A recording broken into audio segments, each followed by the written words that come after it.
A rift is growing amongst Republicans in the US over the country's involvement in the Israel-Iranian conflict. Divisions have been exposed amongst supporters of President Donald Trump, many of whom mobilised the base to get him elected last November. Now, some of his most prominent right-leaning allies, including top Lieutenant Steve Bannon, are questioning possible plans to send in the US military. Other influential MAGA voices, including Marjorie Taylor Greene and former Fox host Tucker Carlson, have also expressed concern. Mr. Carlson confronted Senator Ted Cruz over his support for regime change in Iran on his streaming show. What's the ethnic mix of Iran? They are Persians and what predominantly Shia. Okay, it's not even. You don't know anything about Iran. So okay, I am not the Tucker Carlson expert on Iran. You're a senator who's calling for the overthrow of the government. You're the one who don't know anything about the country. No, you don't know anything about the country. Planet America co-host John Barron is with me now. John, thanks for joining us. Starting with the comments that Donald Trump's made over this 2-week deadline, how do you interpret the different comments we've heard from him over the past week? Meredith, it's been very hard to keep up with Donald Trump over the last week or so. It's just a week and a half ago that he was urging Israel not to get involved in a conflict with Iran because Trump felt that the United States and Iran were close to reaching an agreement which would supersede the old nuclear agreement between the United States and Iran, which Trump himself tore up back in 2018.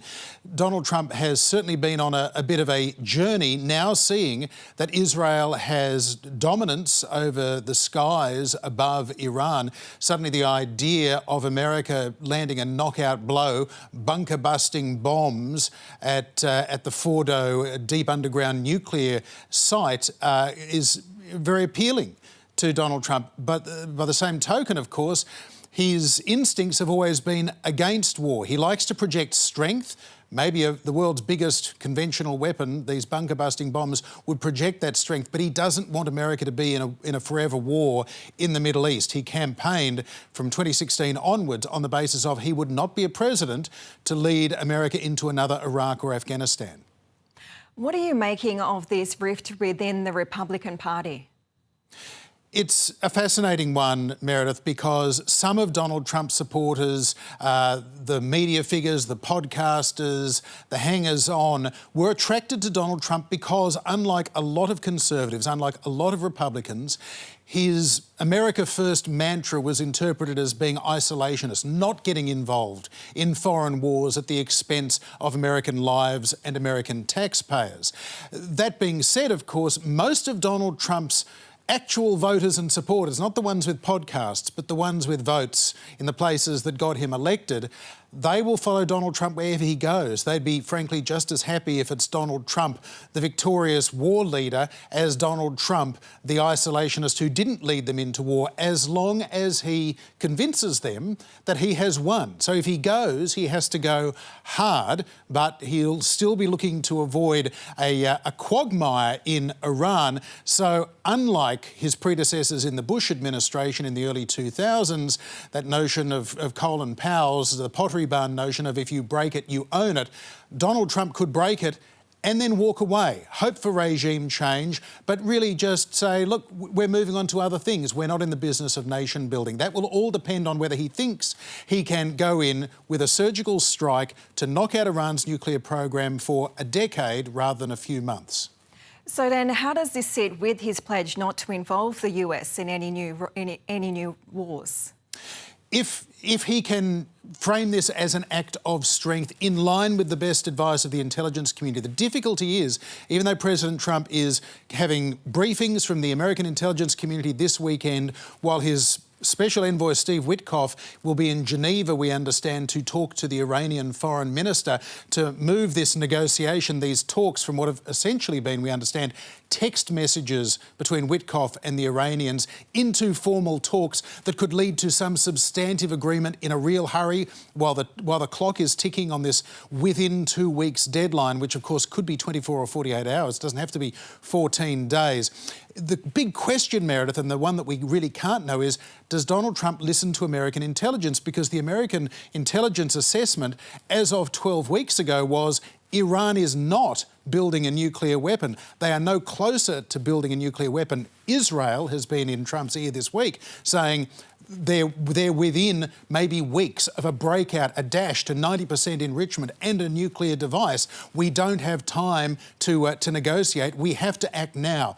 So there are these competing sort of pressures on President Trump right now, torn between his political base, his supporters in the media, those that want him to go in and end the threat of an Iranian nuclear weapon, and those that say the real threat here is America getting involved in another decade-long war in the Middle East that can't be won.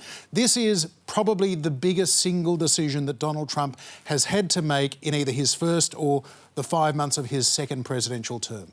Yeah, it's certainly a huge decision. What room is there for diplomacy? Well, right now, we really don't know what shape this diplomacy is taking. Steve Witkoff, Donald Trump's envoy, is not a diplomat. He's not experienced at this at all. He's a billionaire businessman. He's Donald Trump's mini-me. They're golfing buddies. He comes at this in the same naive, possibly fresh approach. An optimist would say, well, he's untethered by a great knowledge of politics or history.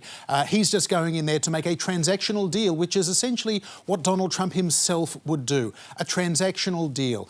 You abandon your nuclear program, we don't blow you up. And possibly the side deal is, oh, by the way, we're the ones that told the Israelis last week not to kill the Ayatollah. So that could well be part of the deal. The regime stays. We don't put pressure on the regime, at least not for now. We try and get a regime change just as we did in the Soviet Union, through sanctions, through outspending you militarily and waiting for the Iranian people to toss you out rather than allowing the Israelis to go in and kill the Ayatollah, just as they've knocked off a number of senior military and political figures in the last week. Just how could this conflict impact Trump's popularity? Well, this is the big question, because on the one hand, Donald Trump has always pledged not to get America involved in foreign wars, but he also gets to describe what this thing is. And if this is, in fact, a B-2 bomber going in and blowing up a mountain and then declaring victory, then he'll probably hold himself another parade, and his supporters, the American people, will come along and wave little Trump signs and American flags. They'll love it. America has had a long history of asserting itself militarily as well as diplomatically and economically, certainly in the post-World War II era. So you would have to imagine that a lot of Donald Trump's supporters will go with him on this. But at the end of the day, it doesn't matter greatly for Donald Trump, because this is about his legacy. This is about his place in history. Is he a strong president or a weak president? Is he remembered well or not by history? He's a 79-year-old man who's not constitutionally allowed to run for president again.